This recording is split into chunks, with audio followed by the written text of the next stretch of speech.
Ok. Donc, du coup, on va enchaîner dans les 3/4 d'heure qui nous restent sur la notion d'organisation. On va rentrer moins dans le détail, mais cette dimension-là est très importante aussi à comprendre.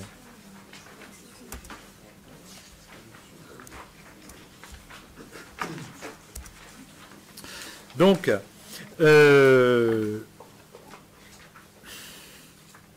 la logique est toujours la même. Hein. On se situe dans le cadre posé depuis ce matin sur la gestion environnementale et on va re-rentrer dans une série de concepts qui sont ceux de l'organisation. Et j'ai un certain nombre donc, de messages qui sont indispensables à comprendre si on veut pouvoir faire des analyses stratégiques ensuite. Alors je commence par une définition de l'organisation, elle est assez violente, c'est Edgar Morin. L'organisation est l'agencement de relations entre composants ou individus qui produit une unité complexe ou système dotée de qualités inconnues au niveau des composantes ou individus. Donc on retrouve le fait que le système, c'est plus que la somme des parties. L'organisation lie de façon interrelationnelle des éléments, des événements ou des individus divers qui dès lors deviennent les composants d'un tout. Elle assure solidarité et solidité relative à ces liaisons, donc assure au système une certaine possibilité de durée en dépit de perturbations aléatoires. L'organisation, donc, transforme, produit, relie et maintient. Donc, dans cette optique-là, l'organisation, c'est un des concepts clés qu'il faut avoir pour analyser un système. Si vous avez fait de la biologie, vous aurez eu un cours qui s'appelait « Organisation anatomique de l'oursin ». Qu'est-ce que c'est que l'organisation anatomique de l'oursin? C'est la manière dont, chez l'oursin, les différents organes sont disposés en relation les uns aux autres et sont reliés les uns aux autres. Et sur cette base-là, on vous explique comment les oursins mangent, comment ils digèrent leurs aliments, comment ces aliments, les nutriments de ces aliments sont ensuite répartis dans le corps et comment les oursins excrètent. C'est ça l'organisation anatomique de l'oursin. Donc l'oursin, c'est un système, un organisme, et il a une organisation, une structure fonctionnelle qui fonctionne d'une certaine manière. Pour Morin, l'organisation, c'est un des aspects de la manière dont les éléments d'un système sont reliés et font fonctionner le système. Mais si je vous parle d'organisation, c'est bien évidemment pas pour l'organisation anatomique de l'oursin. Nous, ce qui va nous intéresser ici, c'est un type plus particulier d'organisation, c'est les organisations dans lesquelles les éléments qui sont reliés sont des humains. Si je prends une entreprise, c'est un ensemble d'humains qui sont en interrelation structurée pour produire un certain nombre de résultats. Si je prends un syndicat, c'est une organisation qui relie de manière structurée des humains qui vont ou qui essayent par leur organisation de produire de l'action et des résultats. Le syndicat, il va produire de l'organisation entre les salariés pour transformer une situation, pour produire des actions, pour relier entre eux les salariés, pour maintenir leur situation. Okay ? Donc nous, ce qui nous intéresse, c'est un type particulier d'organisation qui n'est pas celui de l'oursin ou de la galaxie, mais des organisations humaines qui structurent des interrelations entre des agents humains. Dans ces organisations, il y a des éléments non humains. Par exemple, aucune organisation contemporaine ne peut être comprise sans les ordinateurs, les téléphones portables, etc. Donc ce n'est pas que ces organisations ne comprennent que des humains, elles comprennent des humains et des non-humains, mais les humains jouent le rôle clé dans la dimension qui nous intéresse, c'est-à-dire comment les interrelations sont structurées. Et du coup, on entre dans un domaine académique et pratique qui est celui de la théorie des organisations et du développement des organisations. Alors bien sûr, en une demi-heure, je ne vais pas vous faire un cours de théorie des organisations, mais ce que j'essaye de dire, c'est que il y a énormément d'outils intellectuels très importants pour analyser l'organisation de l'action humaine. Le livre que je vous recommande, c'est celui de Mary-Jo Hatch, qui s'appelle Théorie des organisations, et qui vous donne une vue d'ensemble sur les diverses perspectives théoriques sur les organisations, en essayant de montrer ce qu'elles apportent vraiment de manière pertinente et pratique quand on est amené à agir dans des contextes organisés. Donc mon premier message, c'est les organisations humaines. Il y a tout un domaine d'étude de ces organisations qui est d'une pertinence énorme quand il s'agit de comprendre comment les humains s'organisent entre eux sur les problèmes d'environnement. À travers ce livre ou d'autres, on s'aperçoit qu'il y a une grande diversité de perspectives théoriques qui éclairent les organisations et qu'en fait cette diversité elle permet du coup d'éclairer des types d'interrelations différents et elle enrichit du coup la lecture de ces organisations. Qu'est-ce que ça veut dire? C'est-à-dire, ça veut dire qu'au fur et à mesure que vous étudiez des situations, vous allez découvrir qu'il y a des éléments d'organisation dans ces situations et vous allez demander de quel éclairage ils ont besoin pour répondre à votre question de référence. Et là, il faut aller chercher des ressources dans les théories des organisations.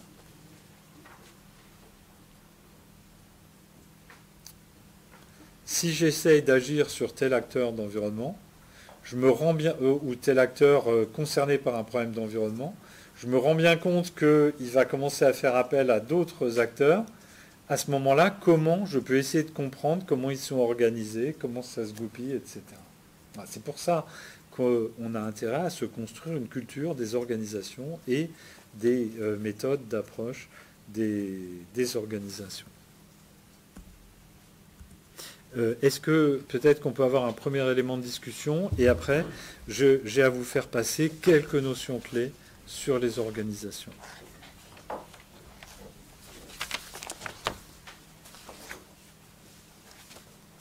Ouais, là, il y a une question. Vous disiez la dernière fois que l'acteur d'environnement, ça peut être différentes organisations, enfin ça peut être différents types d'acteurs qui constituent l'acteur d'environnement. Est-ce que ça va avoir un fonctionnement, c'est considéré comme une organisation? Est-ce qu'une organisation, c'est forcément une institution en tant que telle? Enfin, alors, vous anticipez sur l'exposé, mais du coup, je vais sauter en avant et je reviendrai en arrière après. Donc, réponse à votre question.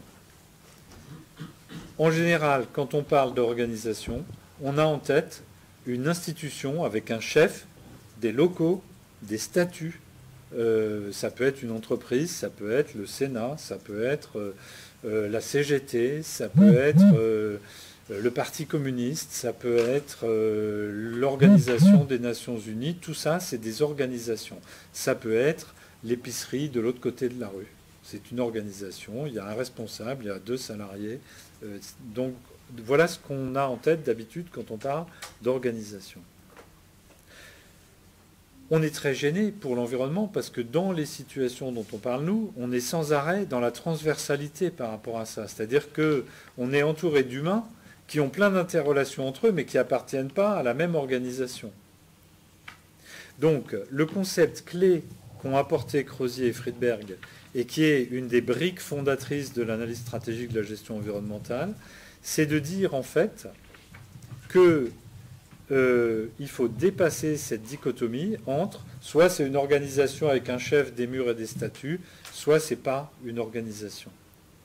Et donc, eux nous disent, on peut étudier des organisations qui fonctionnent comme des organisations, même si elles n'ont pas un chef, un statut et des murs. Je vous ai mis dans la diapo suivante le résumé d'un de leurs articles qui dit ça avec leurs mots, et je pense que ça vaut le coup de le lire, parce que ça ouvre vraiment une serrure clé dans la capacité qu'on se donne à étudier des organisations sans mur. L'article propose de dépasser la fausse dichotomie entre organisation et action collective, entre organisation et action organisée. Il montre que les critères habituels d'intentionnalité et de codification des règles et des procédures ne permettent pas de distinguer valablement d'un côté des organisations formalisées et puis de l'autre côté des contextes d'action flous.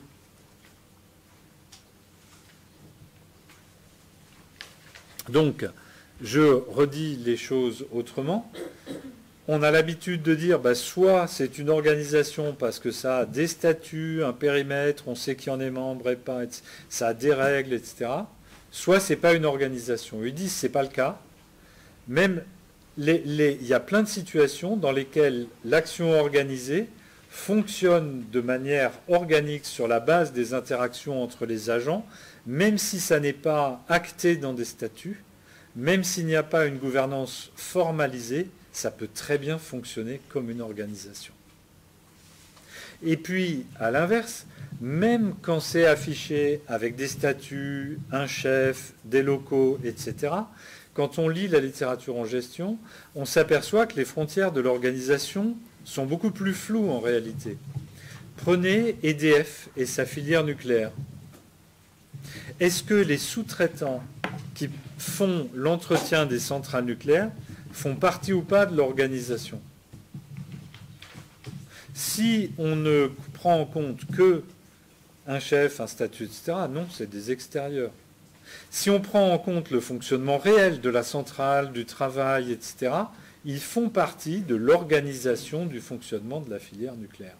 OK ? Donc, Creusier et Friedberg, avec cette notion, ils nous permettent de dire non, non, non, nous, on ne va pas se laisser enfermer dans cette dichotomie. Nous, ce qui nous intéresse, c'est le fonctionnement organisé des participants à la gestion de l'environnement. Par exemple, le secteur agricole, il n'a pas un statut, un machin, etc.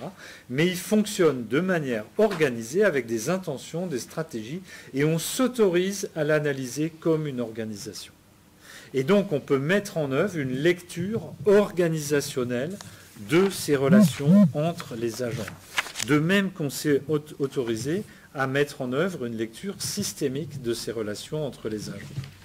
Et on va faire le même mouvement intellectuel que sur les systèmes. On va se dire l'organisation, elle n'existe pas seulement en dehors de moi comme un objet.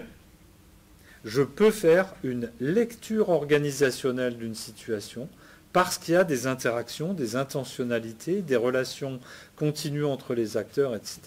Et c'est cette lecture-là qui va pouvoir me permettre de comprendre dans quoi je mets les pieds quand j'interviens sur une situation d'environnement.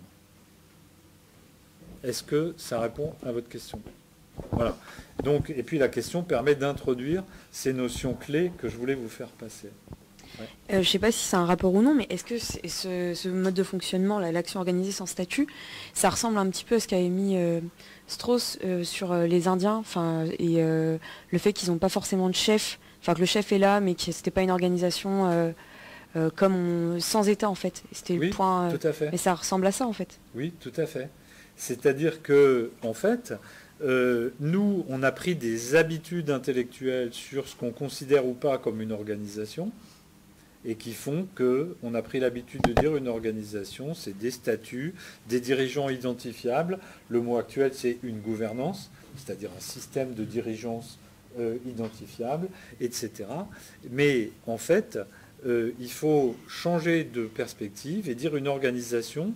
Je vais parler un français incorrect, une organisation. Il y a organisation quand des gens sont dans une interdépendance structurée, fonctionnelle, qui a des conséquences sur la manière d'interagir avec eux et qui a des intentionnalités sur ce qu'ils veulent produire. Les Indiens, ils ont beau ne pas avoir de chef, ils ont une intentionnalité sur ce qu'ils veulent produire.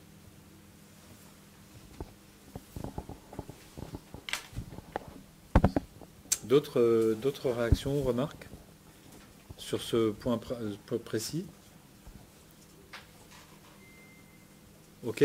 Donc, je reviens sur ce que je m'apprêtais à exposer.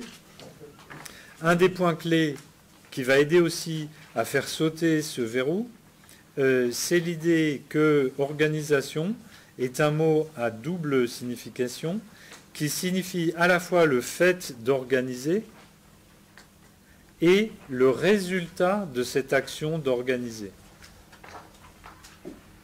Par exemple, je suis candidat pour l'organisation du pique-nique de promo, ça veut dire je suis candidat pour organiser ou pour participer à l'organisation du pique-nique de promo.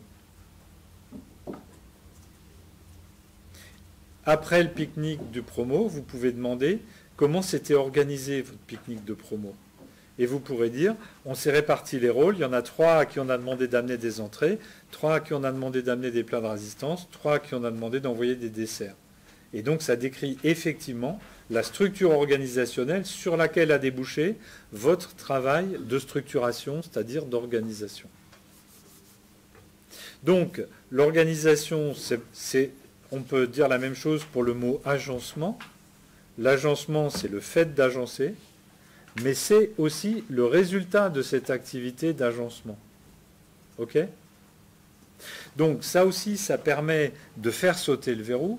On ne s'intéresse pas seulement aux organisations qui existent, on s'intéresse à tout ce qui est l'activité d'organisation des relations et éventuellement de transformation ou de réorganisation des relations, de leurs intentions, de leurs fonctionnalités, etc. Questions, discussions? Là, sur organisation, c'est effectivement juste une série de points que j'essaye de mettre en discussion parce que chacun contient une clé essentielle sans laquelle on ne peut pas comprendre comment on peut analyser stratégiquement une situation. Sur cette question, alors en anglais c'est plus facile parce que organizing c'est l'action d'organiser, organization c'est le résultat de ce travail d'organisation.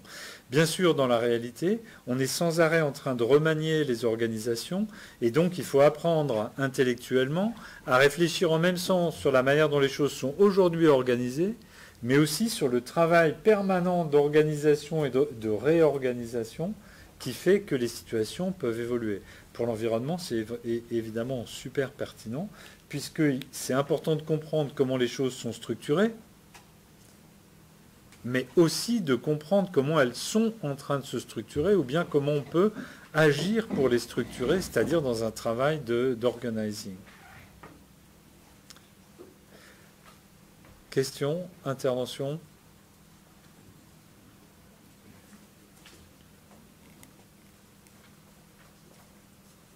Non? Ça vous paraît clair? Parfait.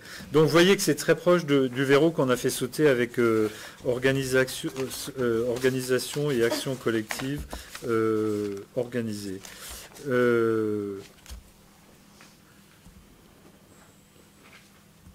On va sauter ça. Autre point clé. L'organisation, c'est un agencement concret, c'est-à-dire que les interrelations entre les acteurs, elles sont multidimensionnelles. Elles sont à la fois techniques. Par exemple, si je n'ai pas de téléphone pour appeler les autres, peu importe que la procédure prévoit que j'appelle les autres, je n'appellerai pas les autres. Si à l'inverse, il peut très bien y avoir aucune procédure pour faire que je dois appeler les autres acteurs de la situation, et ça peut-être que ça ne m'empêche pas de les appeler systématiquement pour voir ce qu'ils pensent. Donc, ce qui est fondamental, c'est de faire la différence entre l'organisation formelle, la manière dont on dit que les choses sont censées se passer, et l'organisation informelle, c'est-à-dire les interactions concrètes, réelles entre les agents. Hein? Donc, on a vu dans le cadre de Madagascar et de la gestion intégrée, on a vu dans le cadre de la baie de l'Arat de Brest, chaque fois qu'on est sur une situation d'environnement, on va tomber sur cette différence entre l'organisation de principe, comment c'est censé fonctionner, et le fonctionnement réel. Donc le diagnostic, il passe par le fait d'identifier les fonctionnements réels. Et donc, je vais vous raconter une histoire qui est tirée de mon habilitation à diriger des recherches. Ça n'est plus un conte pour enfants. Et on va discuter de cette histoire pour voir qu'est-ce qui se joue entre cette organisation formelle et réelle. Puis ça va nous reposer un peu des abstractions qui se sont succédées cet après-midi. Donc cette histoire, elle est basée sur un reportage que j'ai vu à l'émission Thalassa sur France 3, je pense en 1993. Il s'agissait du braconnage de l'ormeau dans le nord de la Bretagne. Donc vous voyez ce que c'est que les ormeaux, c'est ces coquillages qui ont une seule coquille, qui sont gros comme ça, qui vivent collés sur les rochers et qui sont extrêmement bons à manger. Ce coquillage s'est raréfié au point en Bretagne qu'a été prise une mesure d'interdiction de la pêche à l'ormeau en plongée. Dit autrement, on n'a pas le droit d'attraper des ormeaux en plongée sous l'eau. On a le droit de les attraper que dans la pêche à pied. Et cette réglementation, elle fait en sorte du coup que les ormeaux qui ne sont pas découverts à marée basse ne peuvent pas être pêchés, et donc il y a toujours une population d'ormeaux qui va pouvoir se reconstituer. Or, le documentaire nous montre une réalité bien différente. Qu'est-ce qu'on y voit?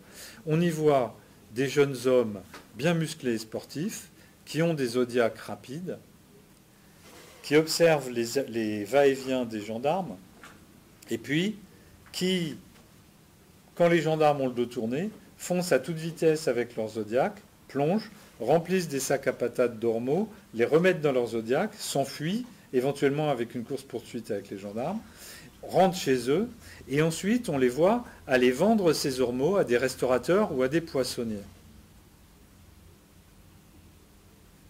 Quel jugement avoir sur la pertinence de ce système de gestion?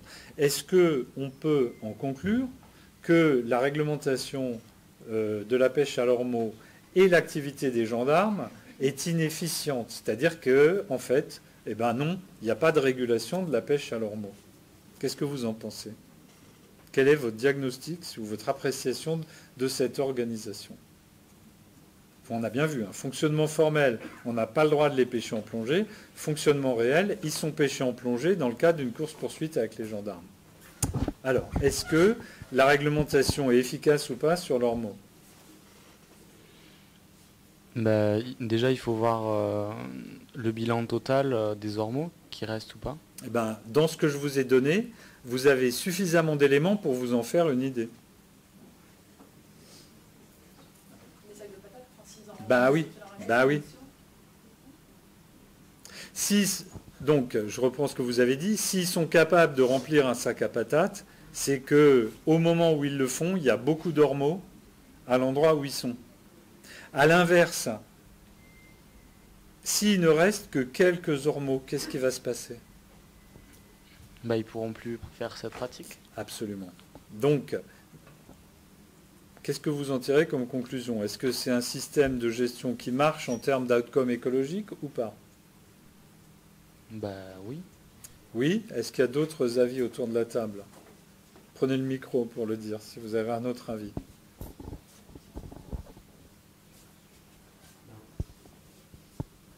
Reprenez le micro. Mais en même temps, non, parce que si d'autres personnes sont au courant, ils vont faire les mêmes pratiques. Et faut voir si c'est marginal ou pas, en fait, comme pratique. Donc, le cas vous donne aussi la réponse. Imaginez qu'on enlève les gendarmes. Par exemple, qu'il y a la réglementation, mais il n'y a pas de gendarmes. Oui. Qu'est-ce qui va se passer? Là, tout le monde va faire pareil. Voilà. Parce que tenez le micro correctement. Ça a l'air lucratif, vu que voilà. Il doit y avoir moins d'accès aux ormeaux. Voilà. Donc, quel est le fonctionnement réel de l'organisation? Le fonctionnement réel de l'organisation, c'est que grâce au fait que les gendarmes sont sur le terrain à chasser les infractions, ce système réserve la pêche de l'ormeau, d'une part à un nombre limité de jeunes gens en pleine forme, et aux zones où il y a beaucoup d'ormeaux. En revanche, il rend impossible pour un touriste d'aller s'amuser à aller choper en plongeant pendant des heures les derniers ormeaux et donc à faire tomber la population sous des seuils critiques. Et donc, pour moi, il y a là un exemple excellent de la différence entre organisation formelle et organisation réelle. Et ce qui est intéressant, c'est que nous, on a quand même beaucoup l'habitude de dire, formellement, ça devrait se passer comme ça, mais dans le réel, ça se passe autrement et c'est une catastrophe. Et là, ce que ça vous montre, c'est qu'on peut très bien avoir un fonctionnement réel qui est performant au bout du compte et qui, pourtant, est très différent du fonctionnement formel. Et non seulement il est performant environnementalement, mais il est aussi performant socialement parce qu'il permet à quelques jeunes gens très motivés et qui n'ont pas de boulot sur la zone de Saint-Brieuc, finalement, de s'en sortir, d'alimenter une activité économique locale dans un cadre qui est limité d'une manière qui préserve la durabilité du stock d'ormeaux. Donc, on a bien organisation formelle, organisation réelle. S'il n'y avait pas la loi et les gendarmes, ce système ne pourrait pas être équilibré. S'il n'y avait que la loi, il ne pourrait pas être équilibré. Donc, on a bien l'idée que l'organisation formelle, elle n'est qu'un aspect de l'organisation réelle, et que c'est en fait l'organisation réelle qui nous dit si oui ou non un système de gestion est performant pour l'environnement. Alors, de manière encore plus incroyable, le documentaire continue. Et qu'est-ce qui s'est passé? Il y a des gens qui ont dit « Ah, mais c'est incroyable, on voit bien que ça joue un rôle social, mais il faudra encadrer tout ça. » Et donc, ils ont essayé de mettre en place, de rendre formelle cette organisation réelle. Et ils ont dit « On va prendre des chômeurs et on va les autoriser à pêcher des ormeaux pour que ça se passe, mais dans un cadre formellement autorisé. » Et donc la fin du reportage, c'était à mourir de rire. On avait une brochette de chômeurs frigorifiés au bord de l'eau, avec des tenues de plongée, qui n'arrivaient pas à s'en sortir, etc. Et ça montre bien que l'idéal utopique, qui consiste à dire il faut que l'organisation formelle fonctionne comme l'organisation réelle performante, est stupide. Ce qu'il faut, c'est une organisation formelle qui rende possible l'organisation réelle performante. C'est complètement différent comme optique de dire l'un ou l'autre. Et donc, bien sûr, ça n'a pas marché, ce système d'encadrement autorisé, parce que les types qu'on a fait plonger n'avaient pas envie de plonger, ils nageaient pas assez bien pour remonter des ormeaux. Qui va aller compter le nombre d'ormeaux qu'il faut pour que ça marche? On fabrique toute une complexité inutile qui ne produit rien du point de vue de la performance environnementale, rien du point de vue de la performance sociale, qui produit juste une satisfaction absurde qui est de dire le système formel et le système réel fonctionnent de la même manière. Mais non, ils ne fonctionnent pas de la même manière. Une fois qu'on a fait le système formel avec les dérogations, les autorisations et tout, le résultat, c'est une brochette de jeunes frigorifiés qui souffrent sur la plage. C'est ça le fonctionnement réel, une fois qu'on a essayé d'aligner les deux fonctionnements. Donc la question n'est pas d'aligner les fonctionnements, la question est de créer un fonctionnement formel qui rend possible un fonctionnement réel qui donne le résultat environnemental. Donc je fais cette analyse et un jour, un an ou deux après, je la raconte à un monsieur qui était procureur de la République à Rennes. Donc le procureur de la République, c'est le type qui instruit les procédures quand les gendarmes attrapent quelqu'un qui braconne l'ormeau. Le type éclate de rire, le procureur, et il me dit « Mais est-ce que vous savez quelle est la variable de réglage de cette gestion du problème de l'ormeau ?» Je lui dis « Ah ben non ». Il me dit « Eh bien c'est l'endroit où on met en vente les zodiacs qui ont été saisis par les gendarmes. » Autrement dit, quand les gendarmes attrapent dans leur course-poursuite un braconnier d'ormeaux, soit le Zodiac est confisqué, bien sûr, le Zodiac et le moteur hors bord. Et il est donné à l'administration des domaines. Et l'administration des domaines, elle a le choix entre le mettre en vente à Rennes ou, au hasard, à Marseille. Qu'est-ce qui se passe si elle le met en vente aux enchères à Rennes? Les types, c'est pas loin, ils vont venir, ils vont le racheter, et si quelqu'un veut surenchérir sur eux, ils vont avoir les moyens de lui faire comprendre que c'est une très très mauvaise idée. Ok ? donc ils vont racheter leurs canaux. Donc ça va régler à un certain niveau de prélèvement de l'ormeau. Qu'est-ce qui se passe si les zodiacs sont vendus aux enchères à Marseille?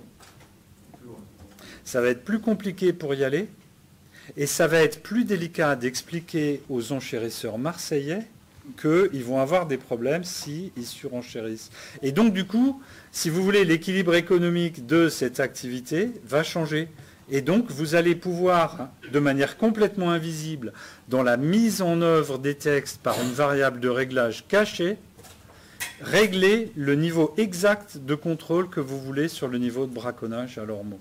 Et c'est ça la gestion réelle de la population d'ormeaux. C'est ça le fonctionnement réel de l'organisation. Vous voyez que ça n'est pas du tout contradictoire avec une intentionnalité de gestion. C'est pas parce que le fonctionnement formel n'est pas celui qui se réalise sur le terrain qu'on est dans une situation hors contrôle, dans une situation pas gérée et dans une situation qui donne des mauvais résultats écologiques. Donc nous, ce qui nous intéresse, c'est de regarder dans une situation formelle quelle est l'organisation réelle qui se met en place et est-ce que oui ou non elle donne les bons résultats. Ça, c'est l'étape 1. Et deuxièmement, quand il s'agit d'améliorer la gestion, la question qu'on se pose, c'est pas comment faire pour faire une organisation formelle qui devrait en principe gérer correctement.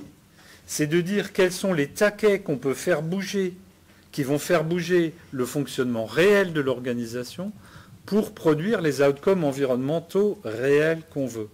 Ça, c'est un décalage fondamental entre une approche formelle qui dit voilà l'organisation de principe, on va faire comme si c'était le fonctionnement réel sur le terrain, par rapport à une organisation qui va dire nous on va essayer de comprendre les fonctionnements réels qui fonctionnent derrière les organisations formelles, sans condamner a priori ces fonctionnements organisationnels réels, mais en se demandant seulement est-ce que oui ou non ils donnent au bout du compte des résultats qui conviennent du point de vue de la variable d'intérêt. Questions, réactions? Ouais.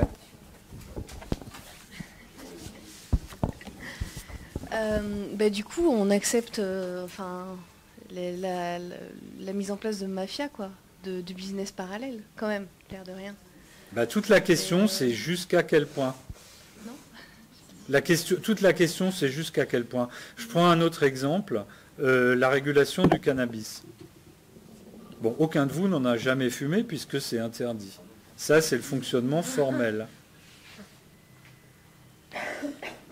Le fonctionnement réel, c'est que certaines personnes qui sont dans cette pièce en ont déjà fumé. Est-ce que ce fonctionnement est équivalent à l'idée de dire il n'y a aucune régulation, aucune prise en charge publique du problème, etc. Non, pas vraiment. Ce fonctionnement, il correspond à un système réel, avec des dealers, puisque c'est interdit, etc., qui peut faire l'objet d'une régulation. On fait plus ou moins de descentes de police, on condamne plus ou moins les consommateurs occasionnels, on s'acharne plus ou moins dans les enquêtes de police sur les consommateurs qui ont l'air un tout petit peu trop motivés. Donc, et dont on soupçonne qu'ils sont des dealers. Par exemple, pourquoi tu as 8 000 € chez toi alors que tu es un consommateur occasionnel? On pose ou pas la question. Ça va faire une différence dans le fonctionnement réel des conséquences. Donc, si vous voulez, la question n'est pas est-ce que oui ou non on tolère un degré d'illégalité. La question, c'est jusqu'à quel point. Jusqu'à quel point, avec quelles conséquences, pour qui. C'est une question de réglage. Donc oui, en fait, si on s'intéresse réellement au résultat final, il faut accepter de faire la part des choses entre le fonctionnement formel et le fonctionnement réel et remplacer la question est-ce que c'est comme on a dit ou pas par la question jusqu'à quel point ça s'écarte de ce qu'on a dit, avec quelles conséquences et à partir de où on ne trouve plus ça acceptable. Parce qu'en fait, le système informel, c'est aussi lui qui produit les bons effets, si vous voulez. Imaginez qu'on choisisse comme règle, si quelqu'un a fumé une fois un joint, c'est un criminel, donc on va lui interdire les activités professionnelles, le virer des filières scolaires où il est, puisqu'on va être cohérent avec nous-mêmes, on veut que le fonctionnement réel corresponde au fonctionnement formel, on voit bien que ça va être bien pire que le système réel tel qu'il existe. Hein, c'est ça les systèmes totalitaires. Donc la question est bien, remplacer, est-ce que c'est bien la même chose par cet autre, jusqu'à quel point, comment, dans quels termes, avec quelles conséquences et comment on gère. Oui, parce qu'après, ces modes de fonctionnement un peu parallèles, je sais bien que le formel ne peut pas s'appliquer vraiment à 100% au réel, mais admettons que voilà, un petit groupe de personnes ne puisse pas être empêché de faire quelque chose. À la longue, il faudra toujours qu'il y ait une autorité qui régule ça déjà, donc est-ce que c'est durable? Et puis les gens, ils se font prendre une fois, deux fois, puis finalement, ils vont comprendre qu'il faut passer par... Enfin, eux aussi, ils vont appliquer une analyse stratégique et peut-être après, en se renforçant, vont s'organiser et contourner ça. Ou je sais pas, aller pêcher l'ormeau la nuit ou... Voilà. Mais donc, c'est pour ça que l'action de régulation, c'est une intervention sans fin. Oui. C'est pas un problème où on dit voilà le problème, voilà la solution, on la met en place.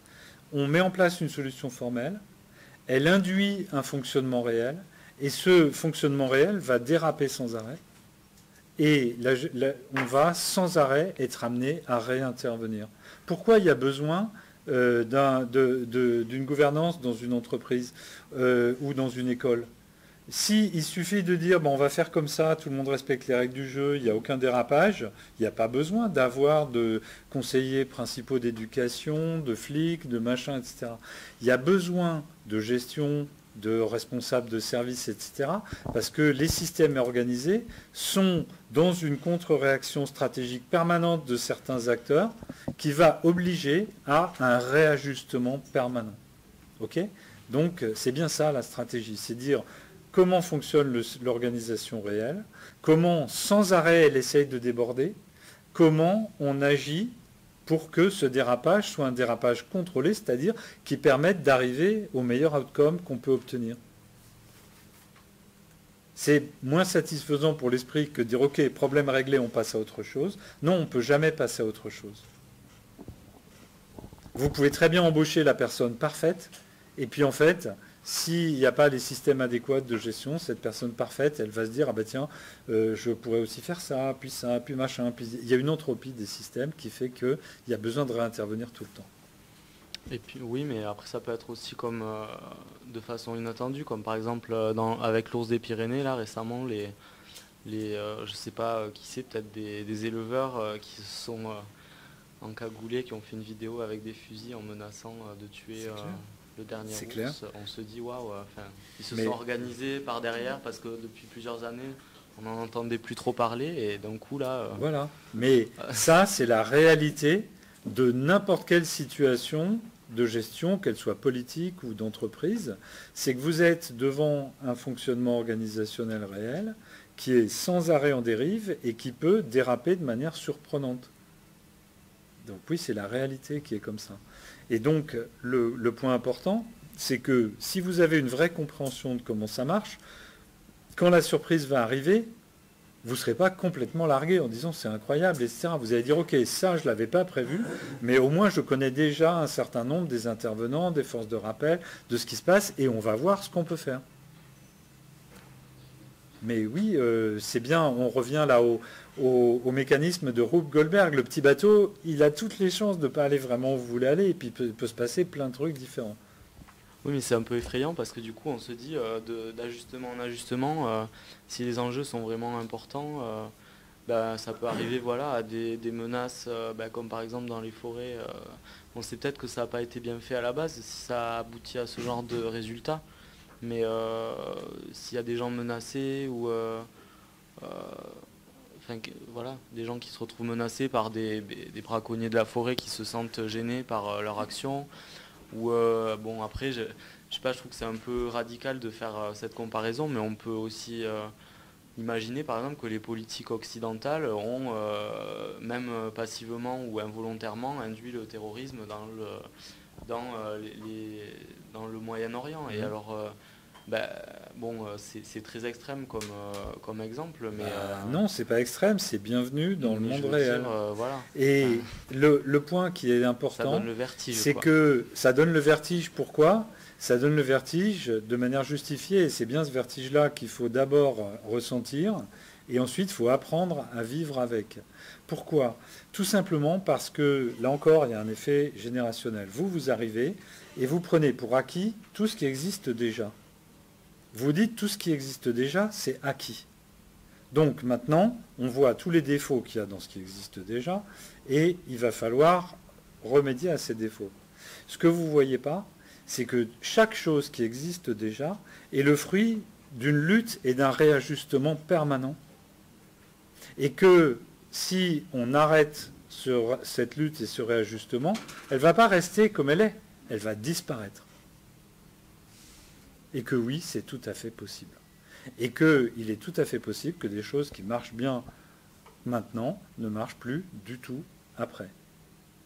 Donc quand on lit des livres d'histoire, eh bien on lit qu'on peut perdre des systèmes entiers de civilisation parce qu'à un moment donné, on n'est plus en mesure de faire l'ajustement permanent. Si vous lisez sur la chute de l'Empire romain, eh bien vous pourrez voir comment des gens qui avaient des routes, des écoles, des termes, des bains, des relations institutionnelles avec des votes, etc., ont pu tout perdre, oublier l'écriture, ne plus avoir de système de transport, ne plus pouvoir se déplacer sans être armé pour se défendre contre des attaques à chaque coin de bois, parce qu'ils n'étaient plus en mesure d'ajuster le système de gestion pour faire face aux pressions de débordement.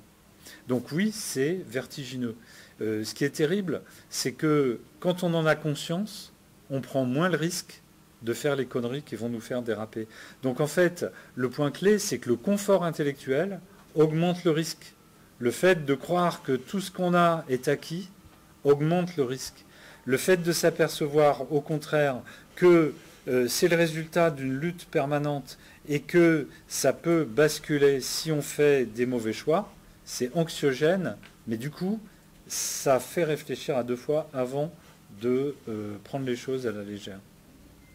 Mais c'est moins cool que de se dire tout ce qu'on a on l'a déjà, maintenant on va faire du mieux par rapport à ça et ce sera mieux. Non, c'est pas comme ça.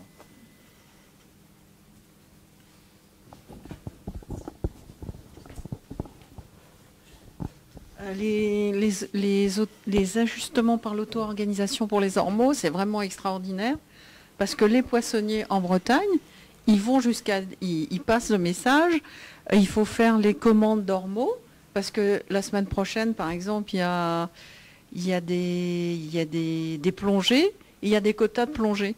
Donc le consommateur, il pense que toute la chaîne est organisée, mais réglementairement. Parce que dans toute bonne foi, il y a 15 jours, je me suis dit, ah bon, les ormeaux, on sait que c'est rare, c'est cher, etc. Mais on se dit, c'est génial, quoi. Mais je croyais vraiment que tout était réglementaire. Voilà. Que les plongées, tout. Ouais, c'est...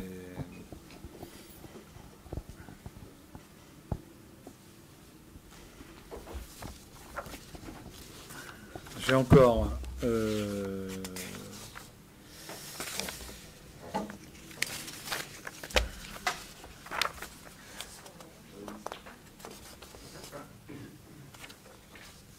Je vais terminer sur une diapo. On va terminer sur celle-là.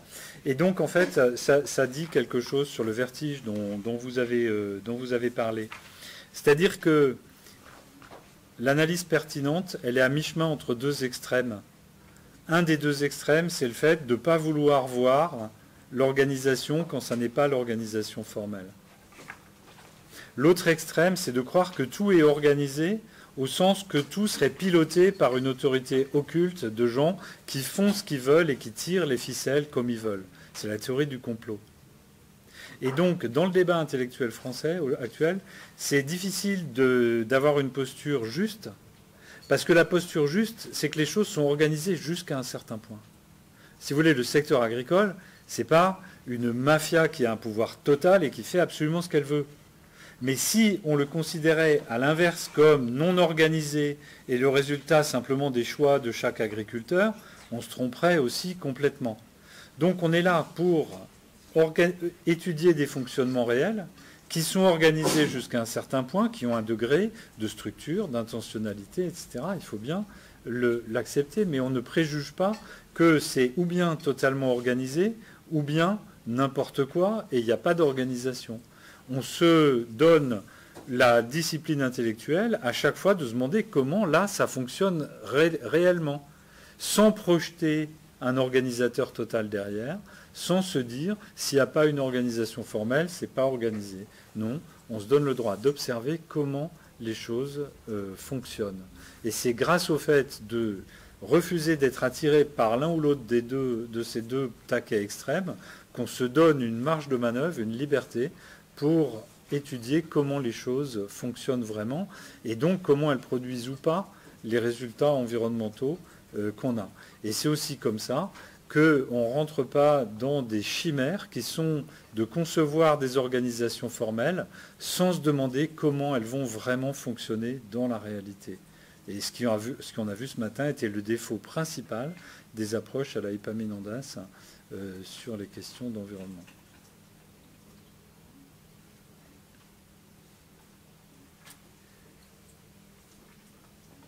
Ça vous va ?